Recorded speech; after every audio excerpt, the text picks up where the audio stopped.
Baik, pada kasus kali ini gua meriset lebih banyak tentang kasus pembunuhan berantai yang disarankan dari subscriber gua, guys. Dan setelah gue telusuri, ternyata kisah ini lumayan bagus untuk kita bahas bersama-sama. Selain menarik, kasus ini juga sangat tidak masuk akal bagi kita. Yang mana seorang penjahat ini melakukan tindakan kriminal dengan melecehkan sesama jenis. Yang bisa kita katakan penjahat ini selain psikopat, dia juga memiliki kelainan seksualnya dengan menargetkan anak-anak di bawah umur. Yang tidak lain tidak bukan adalah seorang anak laki-laki. Tetapi bukan itu saja. Penjahat ini juga memaksa orang untuk berhubungan itu-ituan dengan dirinya. Dan jikalau mereka menolak, si penjahat ini maka tidak akan segan-segannya akan membunuhnya dengan sangat kejam. Nah, mungkin kalian sangat penasaran dengan kasus kali ini, guys. Sebelum kita membahas kasus ini, alangkah baiknya kalian subrek dulu nih, biar gua semakin bersemangat untuk bikin konten. Oke, tanpa perlu berbasa-basi lama, langsung saja mari kita bahas. Dan selamat datang di True Story.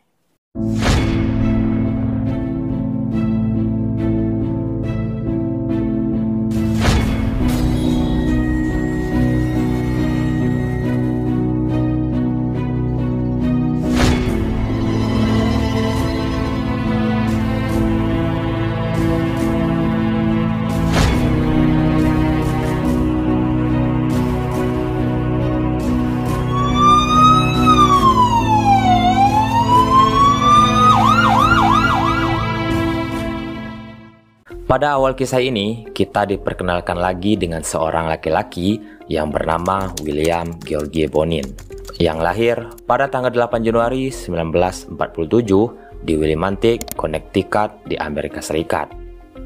Bonin ini juga merupakan anak kedua dari 3 bersaudara dari pasangan Robert Leonard Bonin dan Alice Dorothy Court. Kedua orang tuanya adalah pecandu alkohol.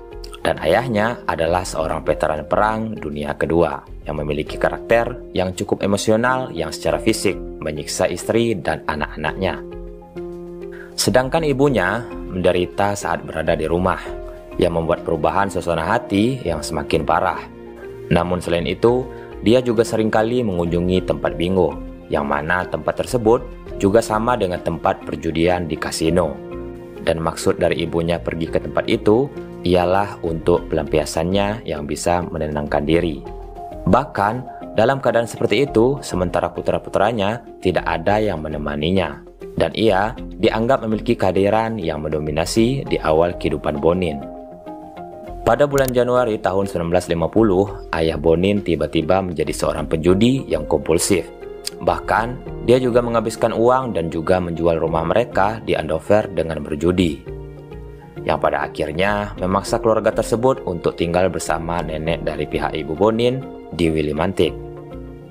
Mereka juga bersekolah di sekolah Katolik St. Mary, di mana staf berulang kali membuat keluhan tentang agresi Bonin terhadap siswa lain, membolos, dan perilaku buruk yang lainnya.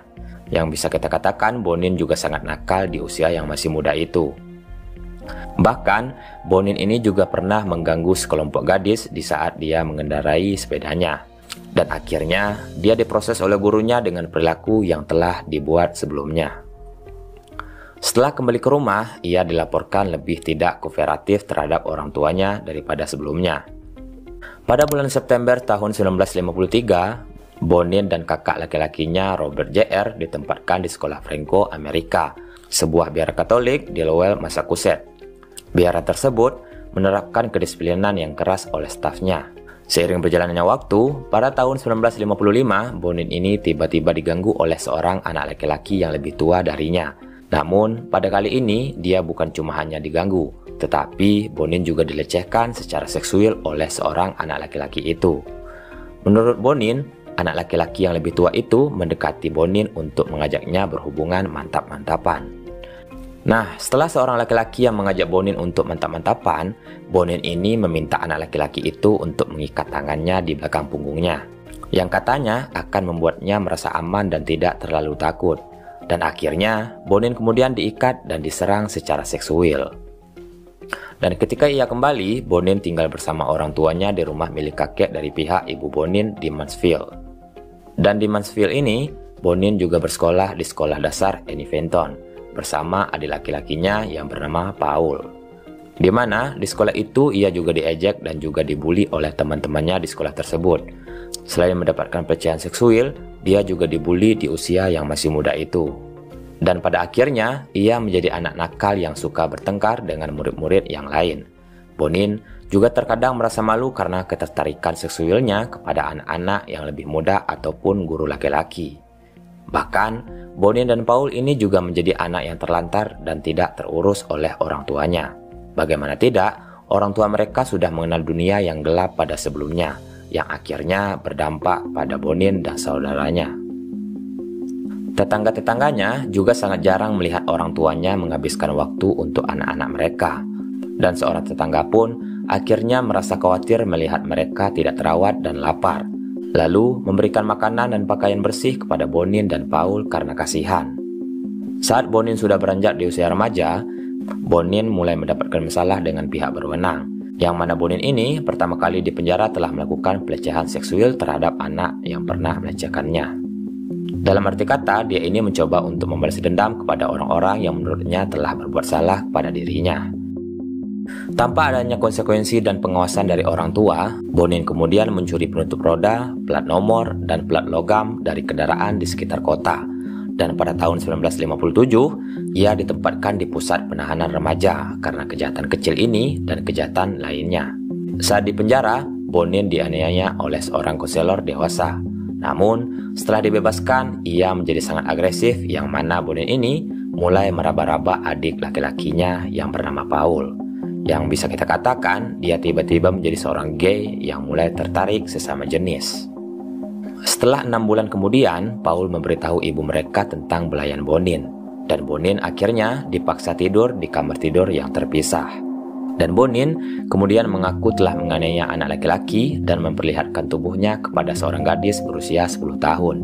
Dan saat memasuki masa remaja, ia mencoba melakukan tindakan insest dengan sepupu perempuan yang lebih tua.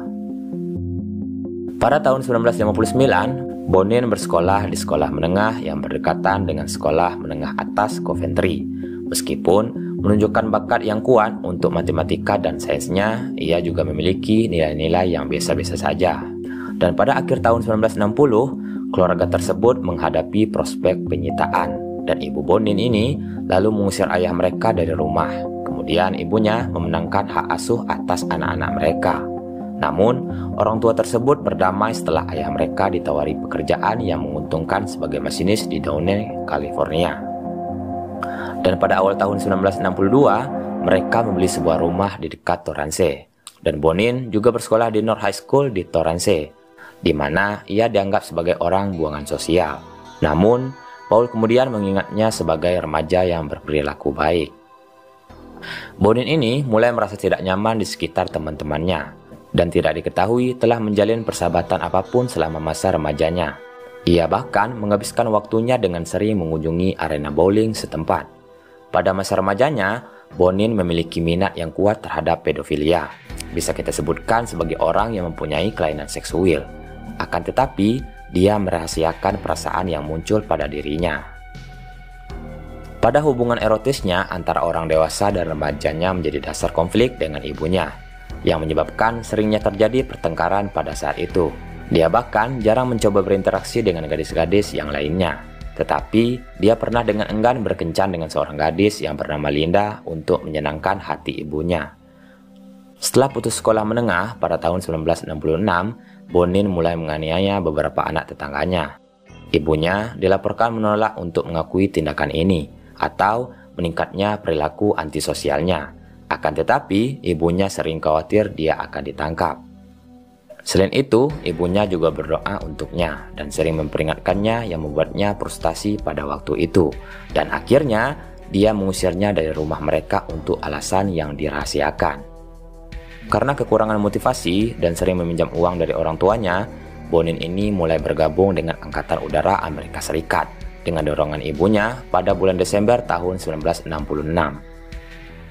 Kemudian, dia bertunangan dengan Linda, sebuah keputusan yang sebagian besar ditentukan oleh ibu Bonin, yang merasa itu akan memadamkan ketertarikannya pada anak laki-laki puber. Selama pertunangan, dia berulang kali memberitahu Linda bahwa dia memiliki mimpi buruk berulang tentang penyerangan seksual dan pembunuhan seorang wanita muda. Selama dinas militernya, Bonin ini menyelesaikan diploma kesetaraan umum dan bertugas sebagai juru masak selama 4 bulan di Alaska. Kemudian, dia ditangkap karena pencurian pada tanggal 25 Oktober tahun 1967.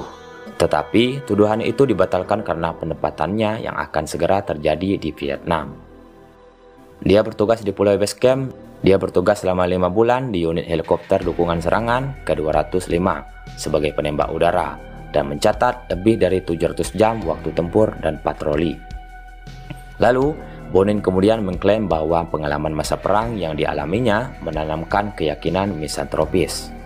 Meskipun demikian, ia diketahui telah mempertaruhkan nyawanya sendiri pada suatu kesempatan saat berada di bawah tembakan musuh untuk menyelamatkan seorang penerbang yang terluka. Atas tindakan ini, Bonin menerima medali sebagai pengakuan atas keberaniannya di antara medali lain. Ia mengatakan bahwa ia terlibat dalam hubungan yang diduga suka sama suka dengan 4 gadis muda dan memiliki sejumlah hubungan homoseksual di Vietnam dan sekali di Hong Kong. Kemudian, ia juga mengaku telah melakukan penyerangan seksual terhadap 2 tentara di bawah komandonya dengan todongan senjata sekitar waktu serangan pada saat itu. Lalu, Bonin ini bertugas hampir 3 tahun sebelum menerima pemberhentian dengan hormat pada tanggal 25 Oktober tahun 1968 pada usia 21 tahun. Setelah kembali ke rumah, ia menemukan bahwa Linda yang telah melahirkan putra mereka telah meninggalkannya untuk menikah dengan pria lain.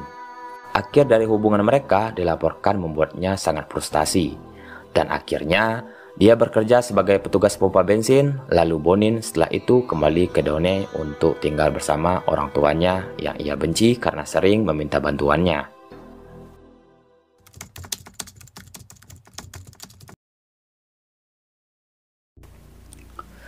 Pada tanggal 17 November tahun 1968, Bonin pergi menjemput Billy Jones yang berusia 14 tahun di Arcadia dengan mengendarai mobil ibunya. Pada saat menjemputnya, Bonin juga menawarkan untuk mengantarnya pulang. Akan tetapi, dia mencoba melarikan diri dari kendaraan tersebut.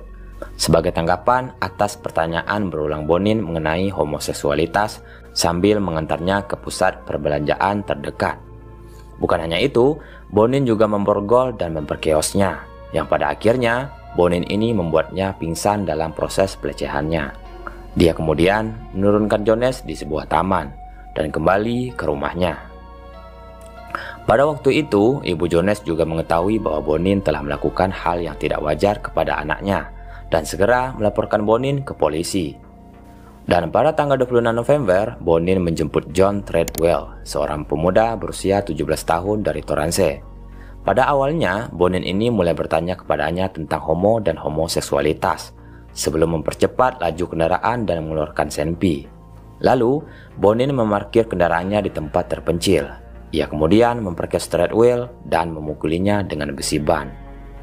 Bukan hanya itu, Bonin juga mengancam bahwa ia punya teman-teman yang akan membantu membalas dendam jika Treadwell memberitahu polisi tentang apa yang telah terjadi. Dan pada tanggal 4 Desember, Alan Fruit yang berusia 17 tahun melaporkan kepada Departemen Kepolisian Torrance bahwa seorang pria dengan rambut hitam sedang dan kulit sawo matang telah menawarinya tumpangan sebelum keluar dari jalan raya dan memborgol anak laki-laki tersebut yang mengalami pelecehan seksual di dalam kendaraan. Selanjutnya, pada tanggal 1 Januari tahun 1969, Bonin menawarkan tumpangan kepada Lawrence Bradman yang berusia 12 tahun di Hermosa Beach, yang mana Bonin ini mengabaikan permintaan anak laki-laki itu untuk melepaskannya.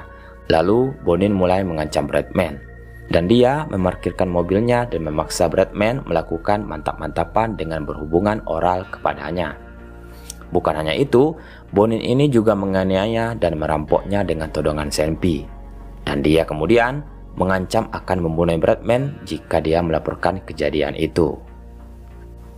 Pada tanggal 12 Januari, Bonin dilaporkan menjemput Jesus Monge, seorang pemuda berusia 18 tahun yang menumpang truk, dan bertanya kepadanya tentang homoseksualitas sebelum menawarinya $20 untuk melakukan hubungan oral. Ketika Monge mencoba keluar dari kendaraan, Bonin ini tiba-tiba menyerangnya secara fisik dan seksual. Lalu, ia kemudian diborgol dan diperkeos dengan sangat brutal oleh Bonin. Setelah kejadian itu, Bonin ini lagi-lagi mengancam korbannya dengan berkata, "Aku akan mencabik buah zakarmu jika kau tidak tenang." Ya begitulah kira-kiranya yang dikatakan Bonin ini. Pada titik ini, polisi setempat telah melakukan berbagai upaya ekstensif untuk menemukan kemungkinan pemerkosaan berantai yang sesuai dengan deskripsi Bonin. Dan pada tanggal 28, seorang polisi wanita yang bernama El Segundo mulai melakukan penyelidikan terhadap Bonin yang telah menakuti seorang anak berusia 16 tahun yang hadir bersamanya di kendaraan ibunya yang bernama Timothy Wilson. Lalu, dia didakwa atas 5 tuduhan penculikan, 4 tuduhan sodomi, 1 tuduhan persetubuhan oral, dan 1 tuduhan pelecehan anak terhadap 5 orang yang telah diculik dan diserangnya sejak November sebelumnya. Pada bulan Maret, Bonin menjalani 2 pemeriksaan kejiwaan. Ia dinyatakan sebagai seorang psikopat seksual yang tidak memiliki kendali atas dorongan hatinya dan menunjukkan tanda-tanda depresi dan respon emosional yang tidak pantas. Awalnya, dia menyangkal pelecehan masa kecilnya, dan Bonin mengaku telah dilecehkan pada usia 8 tahun, dan juga ia telah dilecehkan pada berbagai kesempatan antara usia 9 tahun sampai dengan 12 tahun. Dan pada bulan Mei, Bonin kemudian menceritakan kepada seorang petugas percobaan tentang perpisahannya yang menegangkan baru-baru ini, dan mengakui kesalahannya dalam menganiaya anak laki-laki. Meskipun ia juga menyatakan keinginan untuk memulai sebuah keluarga dan menjadi pilot setelah dibebaskan. Ia mengatakan bahwa dinasnya di Vietnam berkontribusi terhadap perilaku kriminalnya, dan juga menekankan kesulitannya dalam merayu pasangan perempuan sejak ia kembali. Dan ia mengaku bersalah atas pelecehan dan pemaksaan hubungan oral, dan dijatuhi hukuman di Rumah Sakit Negara atas Kadero pada bulan Juni 1969 sebagai pelaku seksual dengan gangguan mental yang dianggap dapat menerima perawatan.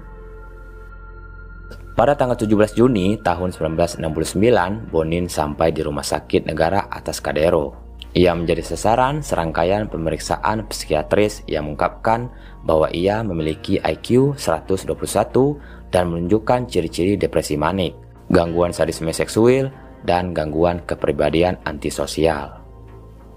Kurangnya pengakuan ini menyebabkan para ahli menyimpulkan Bonin ini menekan ingatan tentang aspek yang lebih ekstrim dari pelecehan masa kecilnya. Mereka juga mencatat implikasi psikologis dan emosional dari hubungan Bonin yang tidak sehat dengan ibunya, yang nyatanya ia tetap bergantung secara emosional meskipun ibunya memiliki pendapat yang rendah tentangnya. Ibunya juga menganggapnya tidak berharga sebagai manusia. Dan para psikiater mencatat sikapnya yang defensif dan agresif terhadap pasien lain, dan penolakannya untuk mengakui homoseksualitasnya. Bonin juga mengungkapkan niatnya untuk melenyapkan korban-korban serangan seksualnya di masa mendatang jika ia perlu.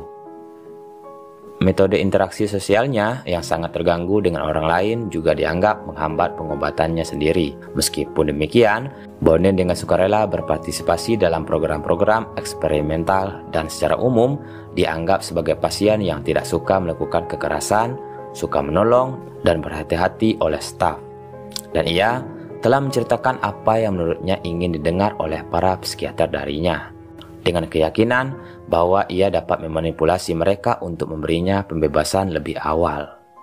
Seorang psikiater menulis tentang Bonin bahwa ia ingin memperbaiki dirinya sendiri, tetapi dia tidak tahu bagaimana melakukannya.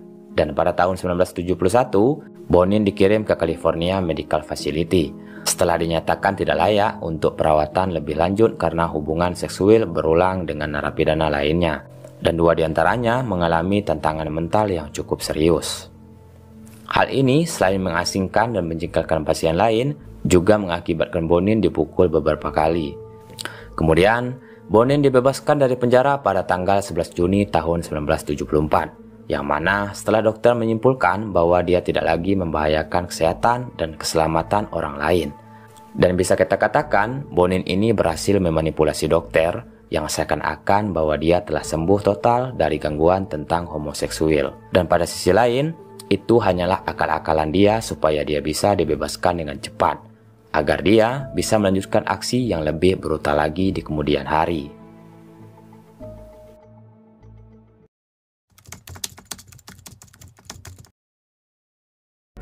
Pada bulan Juli, Bonin menyewa sebuah apartemen di Hollywood dengan bermaksud untuk bergabung dalam komunitas gay dewasa. Tetapi, sebagian besar tidak berhasil karena keterampilan sosial yang buruk dan segera pindah ke rumah baru orang tuanya di Angel Street di Downey. Dan dia juga sempat bekerja sebagai bartender di Fountain Valley dan beralih menjadi supir truk untuk sebuah perusahaan pengiriman Montevelo bernama The Vanderbilt Driftaway pada bulan Desember tahun 1974. Lalu, dia dipecat dari pekerjaan itu pada bulan Februari tahun 1975 karena merusak sebuah barang di perusahaan itu. Dan pada bulan Maret, Bonin menghadiri kelas-kelas community college selama 2 semester. Sekitar waktu itu, dia akan menjemput para pejalan kaki untuk tujuan berhubungan mantap-mantapan. Dan akhirnya, dia mencari anak laki-laki pada malam 8 September. Ia bertemu dengan David Alan McVicker yang berusia 14 tahun yang menumpang di Garden Grove. Lalu, McVicker menerima tawaran Bonin untuk mengantarnya ke rumah orang tuanya di Huntington. Dan tak lama setelah McVicker masuk mobil, Bonin bertanya apakah ia telah terlibat dalam homoseksualitas. Dan McVicker menjawab bahwa ia tidak melakukannya. Lalu, ia meminta untuk meninggalkan kendaraan, yang mendorong Bonin untuk mempercepatnya. Ketika McVicker mencoba pergi, Bonin ini tiba-tiba mengeluarkan senpi dan membawanya ke sebuah ladang sepi. Bukan hanya itu, Bonin juga memerintahkannya untuk membuka pakaian, dan kemudian memukul dan memperkeosnya. Dan setelah itu, Bonin mencekiknya dengan kaos dan besi ban. McVicker juga memohon agar nyawanya diselamatkan, tetapi Bonin segera berhenti dan meminta maaf. Sebelum kembali ke percakapan santai, dia kemudian mengantar McVicker ke rumahnya, yang mana sambil berkata di tengah jalan, "Kau tahu, kau orang yang baik. Aku ingin membunuhmu, tapi aku ingin kembali untukmu dan menggunakanmu lagi," kata si Bonin itu. Tak lama kemudian, McVicker menelepon ibunya, yang segera memberitahu polisi Garden Grove tentang insiden tersebut. Dan pada tanggal 11 Oktober tahun 1975, Bonin kemudian ditangkap atas 2 penyerangan beberapa bulan kemudian. Setelah ditangkap, ia memberitahu aparat penegak hukum bahwa lain kali tidak akan ada lagi saksi. Dalam arti kata itu, ia akan mengulanginya lagi tanpa sepengetahuan siapapun. Lalu, ia didakwa atas pemerkosaan dan hubungan seksual oral paksa terhadap anak di bawah umur, dan percobaan penculikan terhadap anak laki-laki berusia 15 tahun 2 hari setelah penyerangan Bonin terhadap McVicker. Nah, ada lagi korban selanjutnya menolak tawaran Bonin sebesar $35 atau sekitar 560.000 untuk berhubungan mantap-mantapan. Sebelum keluar dari mobil van Bonin, kemudian menyuruhnya pergi. Sebagai tanggapan, Bonin mengendarai mobil van itu ke trotoar dalam upaya untuk memukulnya. Lalu Bonin mengaku bersalah atas kedua tuduhan tersebut. Dan pada tanggal 31 Desember tahun 1975, ia dijatuhi hukuman penjara antara 1 dan 15 tahun di California. Pada tahun 1977, Bonin menjalani pemeriksaan psikiatri lebih lanjut. Di penjara, Bonin menyelesaikan kursus matematika dan pelatihan sebagai masinis untuk mendapatkan pekerjaan. Ia juga menunjukkan kemajuan signifikan dalam sesi terapi individu. Akibatnya, ia dibebaskan dari tahanan pada tanggal 11 Oktober dengan masa percobaan 18 bulan yang diawasi. Pada tanggal 1 November, Bonin pindah ke sebuah apartemen di kompleks Kingwood Village yang terletak sekitar 1 mil dari rumah orang tuanya. Lalu, ia berkenalan dengan tetangganya yang berusia 43 tahun yang bernama Everett Scott Fraser. Kemudian, Bonin menjadi pengunjung tetap di pesta-pesta Fraser, di mana para pemuda, narkoboy, dan alkohol merajalela di tempat itu. Sedangkan Fraser menganggapnya sebagai individu yang penuh hormat dan tenang, dan sering memperkenalkan Bonin kepada kenalan-kenalan laki-lakinya yang masih muda. Bahkan, keduanya juga berbicara tentang homoseksualitas mereka. Pada bulan April tahun 1979, pengawasan pembebasan bersyarat Bonin pun berakhir. Kemudian, Bonin membeli sebuah mobil van Ford saat bekerja di bisnis pipa milik kakak laki-lakinya. Melalui kehadirannya yang sering di pesta Fraser, Bonin juga berkenalan dengan Vernon Robert Booth yang berusia 21 tahun dan Gregory McMilley yang berusia 18 tahun. Pada saat pertama kali berkenalan dengan Bonin, Boots telah mengembangkan reputasi lokal sebagai sosok eksentrik yang baru-baru ini dipecat dari pekerjaannya sebagai pegawai toko sulap karena penampilannya yang tidak terawat dan perilakunya yang semakin aneh dan tidak dapat diprediksi. Bukan hanya itu, dia juga sering menyalahgunakan narkoboy dan alkohol pada waktu itu. Selain itu, dia juga merupakan seorang gelandangan yang telah keluar masuk lembaga pemasyarakatan dan memegang catatan kriminal yang luas untuk pelanggaran seperti perampokan dan pembakaran. Dan dia kemudian berspekulasi oleh jaksa penuntut telah mengembangkan ketertarikan dengan aktivitas homoseksual yang sadis saat di penjara. Dan dia mengaku telah terpesona dan takut pada Bonin, yang mana dia mengklaim memegang kendali semacam hipnotis atas dirinya. Namun, sangat berbeda dengan Bonin. Bonin malah sebaliknya sangat menghormati Boots karena popularitas sosialnya, dominasinya, dan kecerdasannya. Dan Boots juga mengadakan pesta misteri di mana hingga 16 orang mencari berbagai artefak pembunuhan di kota Deone, seperti jepit rambut atau pemecah es, yang pada akhirnya akibat tersebut, Bonin dan Boots sering membahas tentang subjek kematoyan. Sedangkan kenalan Bonin yang bernama Miley ini juga memandang Bonin sebagai figur ayah dalam kehidupannya. Dan dia sering menghabiskan waktu dengan Bonin dengan imbalan hubungan seksual.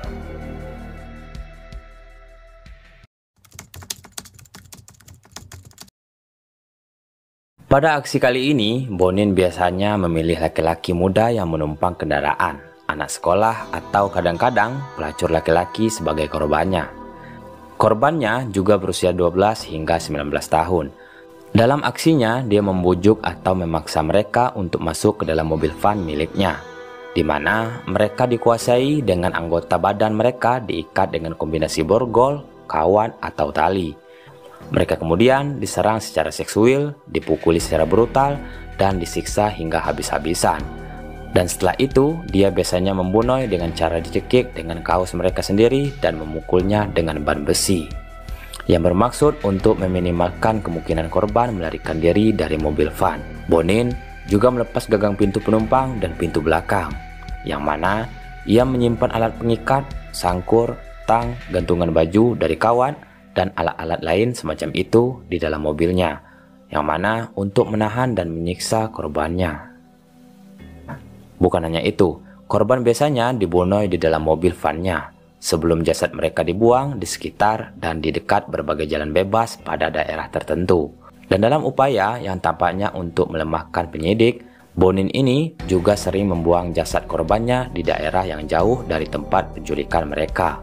Bukan hanya itu, Bonin juga kemudian menggambarkan perasaannya senang mendengar korban menjerit dan juga menyodomi mereka. Dalam sedikitnya 12 pembunuhan, Bonin ini juga dibantu oleh 1 atau lebih dari 4 kaki tangannya yang diketahui. Bahkan, Boots juga diduga menemani atau membantu Bonin dalam setidaknya 9 pembunuhan Bonin. Tetapi bukan hanya itu aja nih brother. Selain menderita kelainan jiwa, dia juga sangat pandai memanipulasi orang-orang dengan karangan ceritanya. Pada pembunuhan pertama yang dituduhkan kepada Bonin adalah pembunuhan Thomas Glenn Lohengren yang berusia 13 tahun. Lohengren ini juga terakhir terlihat meninggalkan rumah orang tuanya di Reseda pada tanggal 28 Mei tahun 79.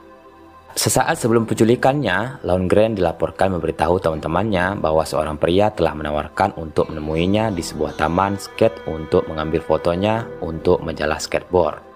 Dan pada kemudian hari, mayat Lohengren yang setengah tidak memakai busana ditemukan pada sore yang sama di Agora. Pakaian dan alat kelaminnya yang terputus ditemukan di ladang di dekatnya. Dan dalam otopsi mengungkapkan bahwa Lohengren ini telah mengalami pelecehan dan juga dipukul dengan sangat brutal oleh pelakunya.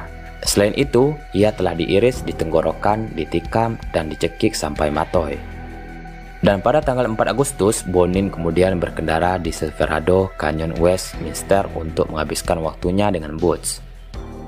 Dan akhirnya Bonin bertemu dengan seorang anak laki-laki yang berusia 17 tahun yang bernama Mark Shelton di dekat Bates Boulevard, yang mana Bonin ini menawarkan $400 atau sekitar 6,5 juta rupiah untuk layanan seksual. Dan menurut Bonin, dia masturbasi Shelton sebelum Boots memulai melakukan kekerasan seksual kepadanya. Lalu, Bonin kemudian berkendara ke Cajon Pass di San Bernardino County, yang mana saat Shelton melakukan hubungan oral dengan dirinya.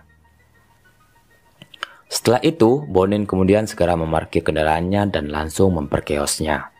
Dalam keadaan marah, dengan rasa takut dan perlawanannya, Bonin melakukan kekerasan seksual terhadapnya.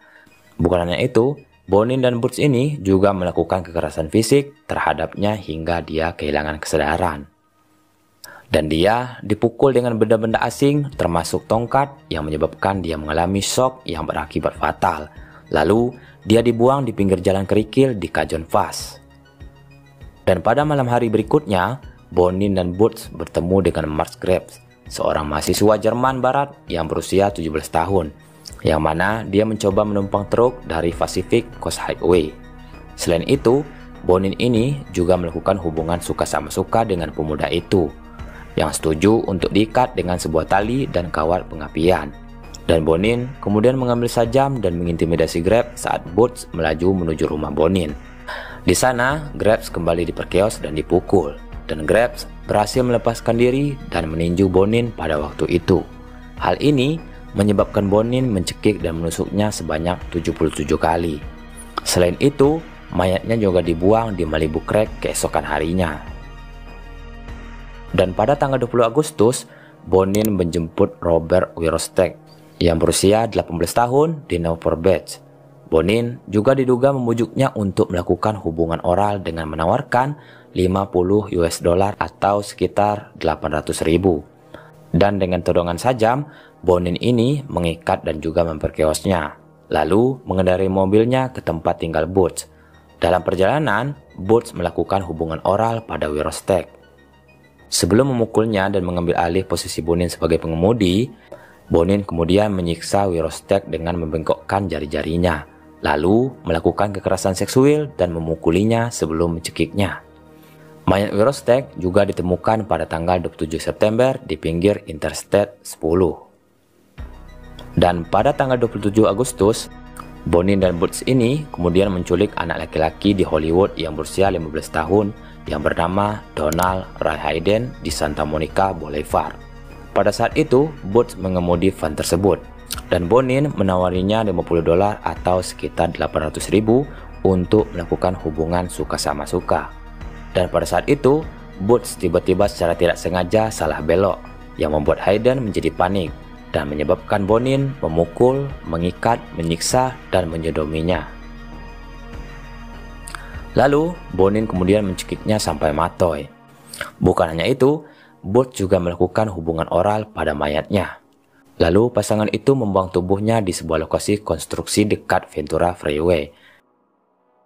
Pada tanggal 9 September, Bonin dan Butch ini bertemu dengan seorang anak laki-laki berusia 17 tahun dari La Mirada yang bernama David Louis Murillo yang sedang bersepeda pada waktu itu. Setelah Murillo memasuki van, Bonin lagi-lagi menawarinya uang untuk berhubungan mantap-mantapan yang akhirnya dia pun ditolak. Lalu dia kemudian mencoba untuk membelai Murillo sebelum mengikatnya dan mengendarainya ke kediaman Butch. Dan saat Butch mengemudi, Bonin melakukan kekerasan seksual dan memperkeosnya pada saat itu. Dia kemudian bertukar tempat dengan Butch yang melakukan hubungan oral dan juga memukuli Murillo. Lalu mereka memarkirkan kendaraan, mengikatnya dan memperkeosnya lebih lanjut. Lalu dia dipukuli habis-habisan dan kemudian dicekik. Selain itu, mayatnya juga ditemukan di pinggir jalan raya 101 pada tanggal 12. Lagi-lagi, Bonin ini tidak diketahui telah membunuh seseorang sampai sekitar tanggal 1 November. Pada tanggal 30 November, Bonin menculik Frank Denning Fox yang berusia 17 tahun dari Bellflower tanpa bantuan siapapun. Nah, di sini Bonin menyodomi dan mencekiknya hingga ia meninggoy. Jasadnya ditemukan 2 hari kemudian di sepanjang jalan raya Ortega, sekitar 5 mil dari sebelah timur San Juan Capistrano. Jasadnya menunjukkan tanda-tanda ikatan dan trauma tumpul, yang mana tidak ada pakaian atau bukti pengenal lainnya yang ditemukan di tempat kejadian tersebut. 10 hari kemudian, seorang anak laki-laki berusia 15 tahun dari Long Beach, John Frederick Kilpatrick, meninggalkan rumahnya dan ditawari uang untuk layanan seksual oleh Bonin. Setelah terlibat dalam hubungan oral bersama, Kilpatrick diikat dan diperkeos oleh Bonin sebelum diangkut ke rumah orang tuanya, di mana Ia dicambuk dengan tali dan kemudian dicekik sampai matoy dengan itu. Mayatnya dibuang di dekat Rialto dan ditemukan pada tanggal 13 Desember. Tetapi Kilpatrick tetap dikenal sebagai jando sampai tanggal 5 Agustus tahun 1980. Karena latar belakangnya yang bermasalah yang menyebabkan dia menghilang selama berhari-hari, ibunya ragu-ragu untuk melaporkan hilangnya dia. Akan tetapi, teman-temannya juga secara keliru melaporkan melihatnya di mall. Akibatnya, dia tidak dilaporkan hilang sampai bulan Februari. Pada tanggal 1 Januari tahun 1980, Bonin bertemu dengan seorang anak laki-laki yang berusia 16 tahun bernama Michael Francis McDonald di dekat Bandara Chino. Dengan kedok menyediakan obat-obatan untuk dijual, Bonin memarkir mobilnya di belakang sebuah gedung apartemen. Dan di dalam mobil van, Bonin mengikat, memukul, dan memperkeosnya. Dan mayatnya baru diidentifikasi pada tanggal 24 Maret. Dan pada malam harinya, ia pergi ke Hollywood bersama George Milley dengan bermaksud khusus untuk melakukan pembunuhan bersamanya. Mereka bertemu dengan Charles Miranda yang berusia 15 tahun di dekat klub malam Starwood di sepanjang Santa Monica Boulevard. Menurut Milley, Bonin dan Miranda melakukan hubungan suka sama suka di dalam van saat ia mengemudi. Bonin kemudian memberitahu Milley bahwa Miranda akan matoy. Milley bertanya mengapa Bonin tidak membiarkannya pergi saja. Bonin menjawab karena ia akan mengenal kita dan mengenal mobil kita. Lalu Bonin memukul, memikat, menyumpal mulut Miranda dan memberitahunya bahwa ia harus dibunuh karena perampokannya sebelumnya. Miranda mulai memohon agar ia diselamatkan. Akan tetapi, Bonin ini mulai melakukan kekerasan seksual terhadap Miranda, dan Milley mencoba memperkeosnya namun akhirnya gagal. Karena frustasi, keduanya mulai menyerangnya secara fisik dan Bonin mencekiknya hingga tewas. Jasadnya kemudian dibuang di gang Los Angeles. Beberapa jam kemudian, di Hunting Beach, pasangan itu bertemu dengan James McCabe yang berusia 12 tahun.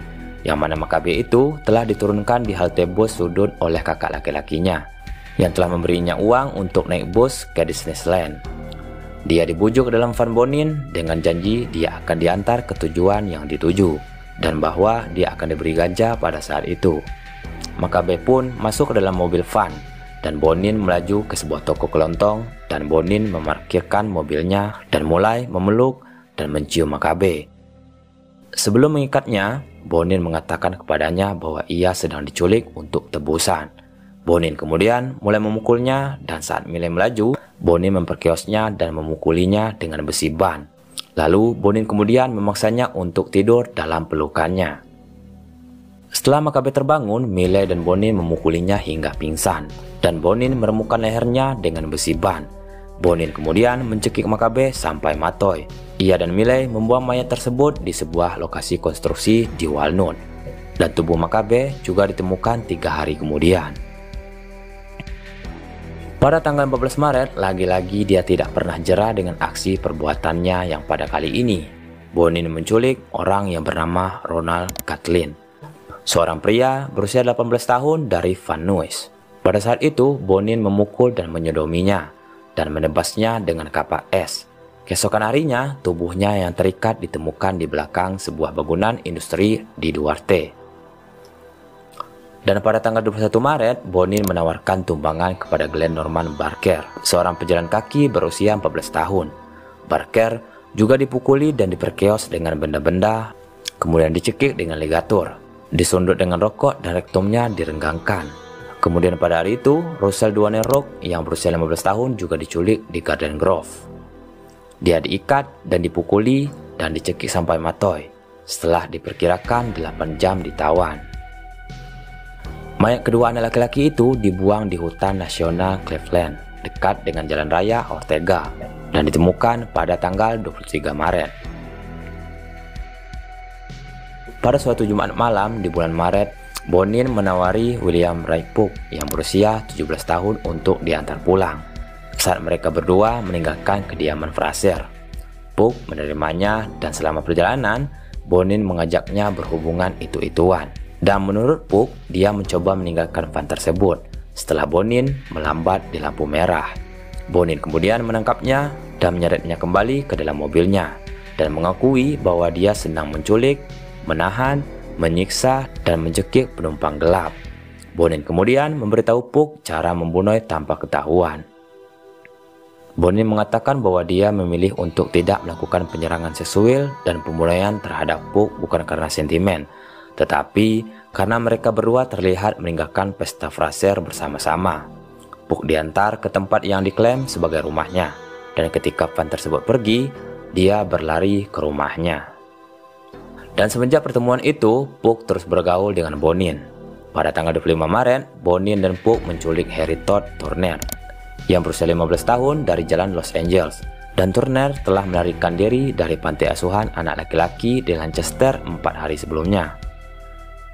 Puck kemudian bersaksi bahwa dia dan Bonin membujuk Turner ke dalam mobil van Bonin dengan tawaran $200 atau sekitar 325.000 untuk berhubungan itu-ituan. Dan setelah mengikat dan menyodomi Turner, Bonin kemudian menggigit kelaminnya hingga robek, dan kemudian memerintahkan Puck untuk memukulinya. Dan setelah Puck memukulinya, Bonin ini juga mencekiknya hingga mati, dan mayatnya dibuang di belakang sebuah bisnis di Los Angeles. Pada tanggal 10 April, Bonin bertemu dengan pemuda Bellflower berusia 16 tahun bernama Stephen John Wood yang sedang berjalan kaki ke sekolah. Kakak laki-laki Wood telah memperkenalkannya kepada Bonin, jadi dia dengan sukarela masuk ke dalam mobil van Bonin pada saat itu. Tubuhnya yang diikat juga dibuang di Gang Long Beach, dekat dengan Pacific Coast Highway. Bonin diduga menunggu hingga senja untuk membuangnya, dan dalam otopsi Wood mengungkapkan bahwa dia telah dibunuh dengan cara dicekik. Pada tanggal 29 April, Bonin bertemu dengan Darren Kendrick yang berusia 19 tahun di tempat kerjanya di Stanton, dan Bonin membujuk Kendrick masuk ke dalam mobil van dengan dalih menjual narkoba kepadanya, dan Bonin kemudian pergi ke apartemen Boots di Lakewood. Di sana ia bertanya kepada Kendrick apakah ia gay. Mendengar pernyataan tersebut, Kendrick pun berusaha melarikan diri. Akan tetapi Bonin dan Boots mengikatnya, dan Boots menyodominya. Lalu Bonin menaikkan volume sistem untuk menutupi jeritan Kendrick. Bonin kemudian mencekiknya, dan Boots menusukkan kapak es ke telinganya dan melukai sumsum tulang belakangnya hingga fatal. Lalu tubuhnya dibuang di belakang gudang dekat Artesia Freeway. Selanjutnya, mayat Lawrence Sharp yang berusia 17 tahun juga dibuang di belakang pom bensin Westminster, dan mayatnya ditemukan pada tanggal 18 Mei, dan dalam otopsi mengungkapkan bahwa ia telah diikat, disodomi, dipukul, dan dicekik. Dan pada tanggal 19 Mei, Bonin meminta Boots untuk menemaninya melakukan pembunuhan. Namun, Boots pada saat itu menolak ajakan Bonin, dan tanpa bantuan, Bonin ini menculik anak laki-laki 14 tahun dari Southgate yang bernama Sean King. King ini juga dicekik sampai mati sebelum jasadnya dibuang di Yucaipa. Lalu, Bonin ini kemudian mengunjungi apartemen Boots untuk mengatakan kepadanya tentang pembunuhan tersebut. Pada awal tahun 1980, pembunuhan Bonin mendapat perhatian media yang cukup besar, dan aktivis gay terkemuka telah menawarkan hadiah sebesar $50.000 atau sekitar 800 juta untuk informasi yang mengarah pada tersangka. Setelah pada tahap ini menentukan hubungan yang pasti antara banyak pembunuhan baru-baru ini, penyidik dari wilayah hukum tempat korban diculik atau ditemukan mulai berbagi informasi dalam pemburuan mereka terhadap tersangka, yang mana 6 petugas dari 3 wilayah hukum membentuk satuan tugas yang didedikasikan untuk menangkap mereka. Pada bulan Mei, Puck telah ditangkap karena pencurian mobil, dan pada tanggal 28 Mei, ia mendengar rincian pembunuhan yang sedang berlangsung di siaran radio, dan mengaku kepada seorang konselor bahwa ia mengetahui modus operandi pelaku yang dijelaskan kepadanya oleh Bonin 2 bulan sebelumnya.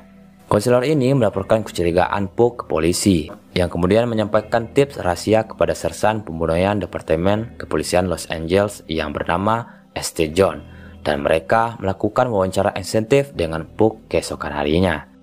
Meskipun Puck menyembunyikan fakta bahwa ia telah menemani Bonin pada salah satu pembunuhannya, informasi yang ia berikan membuat St. John menyimpulkan bahwa Bonin mungkin adalah pembunuh jalan tol.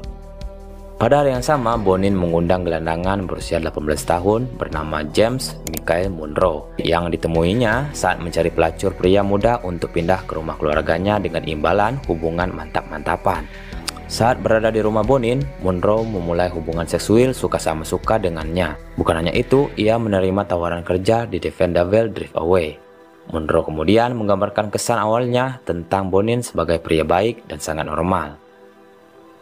Pada tanggal 1 Juni, Bonin memberitahu Monroe bahwa ia ingin mereka berdua menculik dan melakukan kekerasan seksual, dan juga membunuh seorang penumpang gelap yang mereka temui. Sebuah penyelidikan polisi terhadap latar belakang Bonin mengungkapkan sejarah panjang hukumannya atas penyerangan seksual terhadap anak laki-laki remaja. Estate John menugaskan tim pengawasan untuk memantau pergerakannya, dan mereka mulai mengawasi Bonin pada malam hari tanggal 2 Juni, 1 jam sebelum Bonin dan Monroe membuang mayat korban terakhir Bonin. Beberapa jam sebelumnya, Bonin dan Monroe bertemu dengan Stephen J. Wells yang berusia 18 tahun di El Segundo Boulevard. Bonin dan Monroe membujuknya ke dalam mobil van.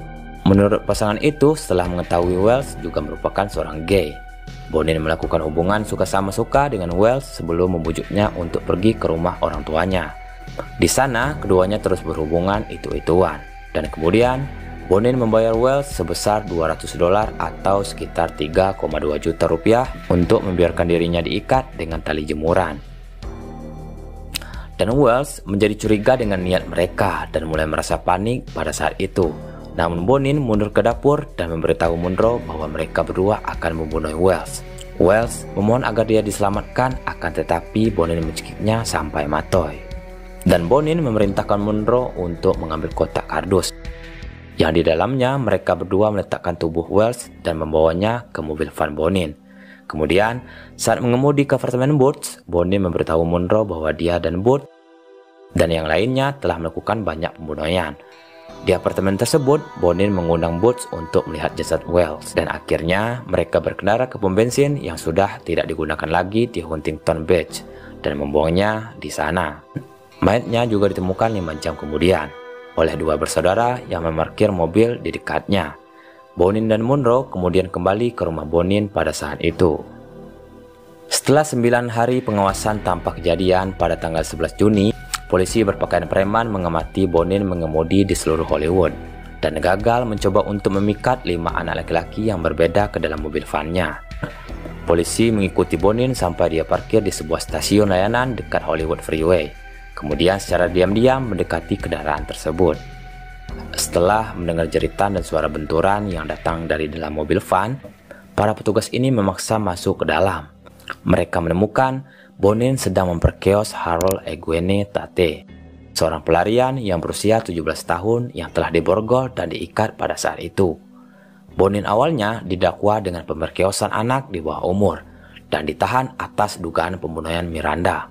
Dia akhirnya ditahan dengan jaminan $250.000 atau sekitar 4 miliar rupiah.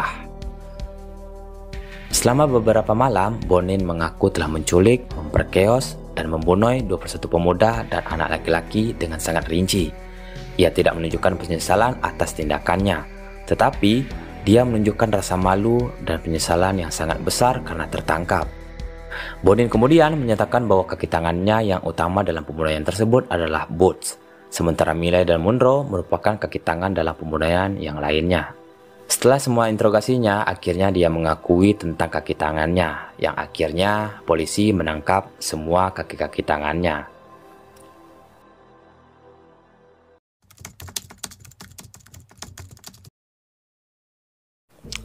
Dalam persidangan, Boots didakwa atas 5 tuduhan pembunuhan dan 3 tuduhan perampokan. Pada saat ini, ia telah terdaftar sebagai kaki tangan dalam pembunuhan Longren, Shelton, Greb, Hayden, Murillo, Werostrek, Kenrick, Wells, dan Janedo pada bulan November tahun 1979. Namun, 4 hari setelah pembelaan resminya, ia juga melakukan bundir dengan cara menggantung diri menggunakan handuk di selnya. Bukan hanya itu, ia telah mencoba bundir setidaknya 4 kali sebelum penangkapannya. Dan ia khawatir tentang dampak yang akan ditimbulkannya kepada teman-temannya dan keluarganya. Dan akhirnya, bundir tersebut membuat kesaksian Boots yang tercatat dalam 3 kasus tidak dapat diterima sebagai bukti. Oleh karena itu, Tuduhan terhadap Bonin terkait Shelton, Wirostek, dan Jando dibatalkan pada awal tahun 1981. Meskipun demikian, bukti fisik yang cukup masih ada dalam kasus Darren Kendrick, pembunuhan yang kemudian membuat Bonin akan dihukum. Selain itu, baik Milley dan Monroe setuju untuk bersaksi melawan Bonin di pengadilan dengan imbalan dibebaskan dari hukuman matoy, dan juga pembantalan tuduhan tambahan sodomi dan perampokan yang diajukan terhadap Monroe. Dan dalam kasus Milley, Narcisse setuju untuk menerima 2 pembelaan bersalah yang terpisah atas pembunuhan tingkat pertama. Ini juga sebagai imbalan atas 2 hukuman penjara seumur hidup yang bersamaan. Dengan kemungkinan pembebasan bersyarat setelah 25 tahun jika Milley setuju untuk bersaksi melawan Bonin di kedua persidangan mendatang. Nah, sedangkan William Pugh juga setuju untuk bersaksi setelah mengaku bersalah atas 1 tuduhan pembunuhan tidak sengaja, yang kemudian membuatnya dijatuhi hukuman 6 tahun penjara. Dan akhirnya hakim memutuskan Bonin tetap bersalah dengan hukuman dieksekusi matoy. Dan akhirnya tibalah masa Bonin yang akan dihukum matoy. Bonin dieksekusi dengan suntikan mematikan di dalam kamar gas di penjara negara bagian San Quentin pada tanggal 23 Februari. Yang mana 14 tahun setelah hukuman matoy pertamanya dijatuhkan. Bukan hanya itu, dia adalah orang pertama yang dieksekusi dengan suntikan mematikan dalam sejarah California. Dan pada pukul 6 sore tanggal 23 Februari, Bonin dipindahkan dari selnya ke sel jaga kematoyan, di mana ia memesan makanan terakhirnya berupa 2 pizza besar, 3 pin es krim, dan 3 bungkus Coca-Cola. Jam-jam terakhirnya dihabiskan bersama 5 orang yang telah dipilihnya, termasuk pengacaranya, pendeta, dan calon penulis biografi. Selain itu, pengacaranya juga mengatakan bahwa ia tidak mendeteksi adanya penyesalan dalam diri Bonin. Pada pukul 11 malam, Bonin kemudian dikawal dari sel tahanannya ke ruang eksekusi. Bonin sekali lagi tidak menyatakan penyesalan atas kejahatannya. Dia bahkan meninggalkan catatan yang menyatakan, "Saya merasa hukuman matoy bukanlah jawaban atas masalah yang ada. Saya merasakan hukuman matoy mengirimkan pesan yang salah kepada rakyat negeri ini. Kaum muda bertindak seperti yang mereka lihat dari orang lain, bukan seperti yang diperintahkan orang lain. Saya menyarankan agar ketika seseorang berpikir untuk melakukan sesuatu yang serius terhadap hukum, sebelum melakukannya, mereka harus pergi ke tempat yang tenang dan memikirkannya dengan serius." Lalu, Bonin kemudian dinyatakan meninggoy pada pukul 12 dini hari, yang mana pada saat itu ia menginjak usia 49 tahun. Gimana menurut kalian tentang kasus ini, guys? Gua nggak habis pikir dengan kasus ini. Jarang-jarang loh dengar seorang pembunuh berantai yang melakukan hal yang seperti ini. Tapi yang serunya, setiap pembunuh berantai mereka mempunyai karakter dan cara mereka tersendiri.